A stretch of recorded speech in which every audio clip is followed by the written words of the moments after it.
Good morning po sa lahat ano. Good afternoon.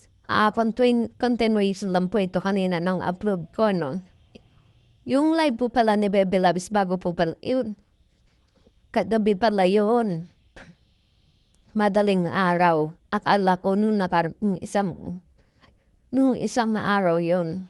Iba pala yung napanood ko pala ay yung in-upload niya. 'Di ba sunod-sunod po yung ano niya, upload niya.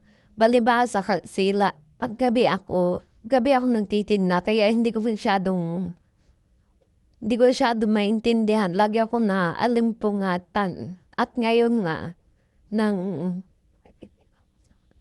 pumunta ulit ako sa channel Bebe Labs, bago pala yung ano niya, yung live niya. At ngayon ko lang napanood at naunawaan. Grabe, ang bulungan talaga. Parang ayaw niya magising yung mga kasama niya sa bahay. Nakakatuwa ka talaga, Bebe Labs. Napaka mo, good vibes ka talaga. Sabi niya, ngayon ang dami nagla-live na nagbubulungan. Oo nga, at ikaw lang talaga yun. Ikaw lang malakas. At sabi nga niya, no, kailangan daw niya ngayon sipagan. Kasi nga, kinuha na ni Foreman yung kanyang pera. Wala na daw siyang pera. Paldo daw si Foreman ngayon. Siyempre, magpagawa ng bahay, no, hindi biro. Sa labor na lang. Grabe, parang, kumbaga sa ano, labor tsaka materialis, parang hap-hap na parang pareha sa nang gastos eh. Hindi man, basta malaking gastos. Sobra, masakit sa ulo. Mabuti nga ngayon si Bebe Labs at hindi na nahahalata yung pagiging stress niya. Lagi siya nakangiti, lagi nakatawa at saka ang sipag niya ngayon. Sipag niya mag-upload, ang sipag niya mag-live. Kaya yan nga napanood ko yung live niya, ngayon lang, katatapos ko lang. At grabe, hindi ko talaga mapigilan tumawa mang-isa. Kahit ako lang mang-isa dito, tawa ako ng tawa. Sinasagot niya lahat ng mga comment. May mga meow-meow pa siyang nalalaman. At ayun na, meron pang isa doon Ang saya-saya niya, grabe talaga ang saya niya. Saya ng mga kwentuhan ng ating mga kalagadon. At meron siyang isang natagpuan na nasaktuhan niya, nabasa niya. Akala niya kasi, sabi niya, tulog na daw ang mga baso. Merong nagising. Sabi nga ni Bebe Labs, baka daw iihi lang yun, nasilip lang yung inakalahip siya. Kaya ayun, ang comment, sabi ba naman sa comment, balik ka kay Sir Paul. Sabi niya ganon. Kundi dahil kay Sir Paul, di ka makikilala. Totoo naman yung sinabi ng buzzer, pero si Bebe Labs naman na nagtatrabaho, di ba?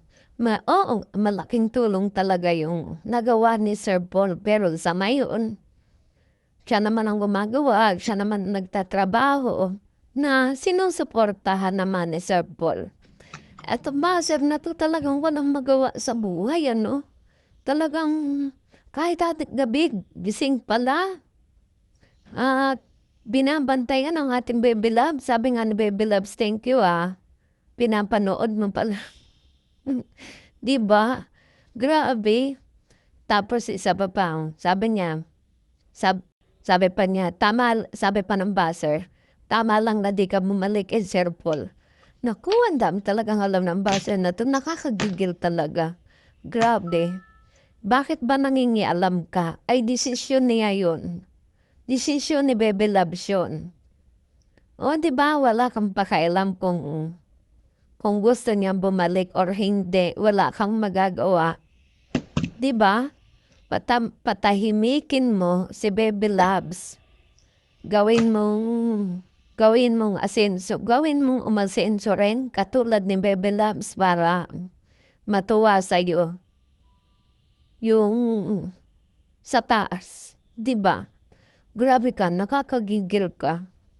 Wala namang ginagawa si Baby Love sa'yo. Ano bang ginagawa? Ayan, tuloy tinatawanan ka lang. Bullfrog ka daw. Di.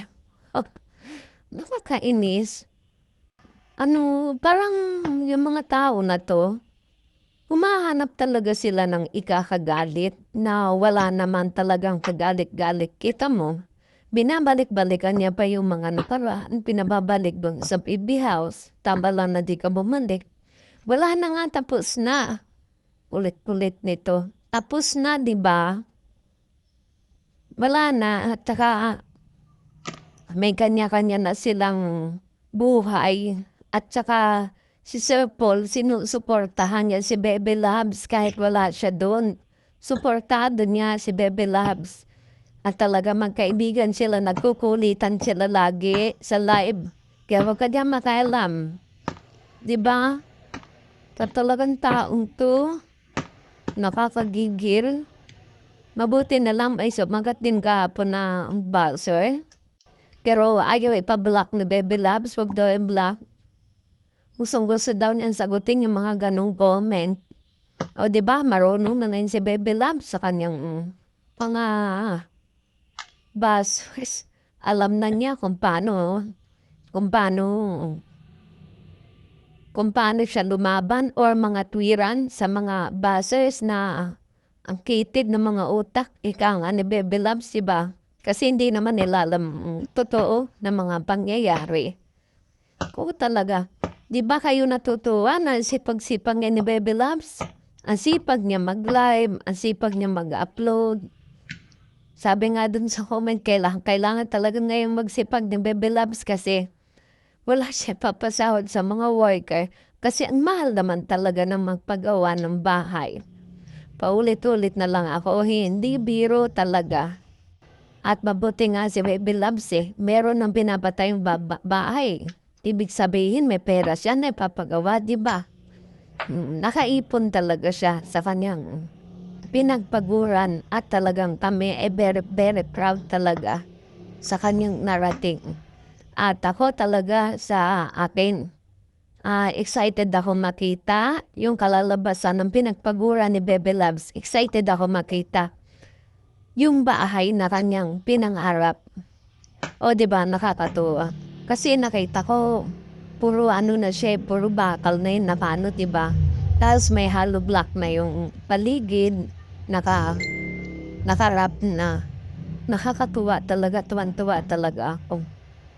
At proud na proud ako sa kanya. Sa murang edad niya, sa ganung edad niya, naisip niya na magpatayo ng bahay. At malaking inspiration talaga yung naranasan niya, ang hirap sa buhay.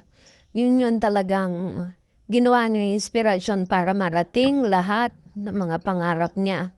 At ngayon nga, sana talaga, pinapanalangin ko talaga maging million subscriber siya at yung mga views niya, maging million views, kumita sana siya ng malaking balaki.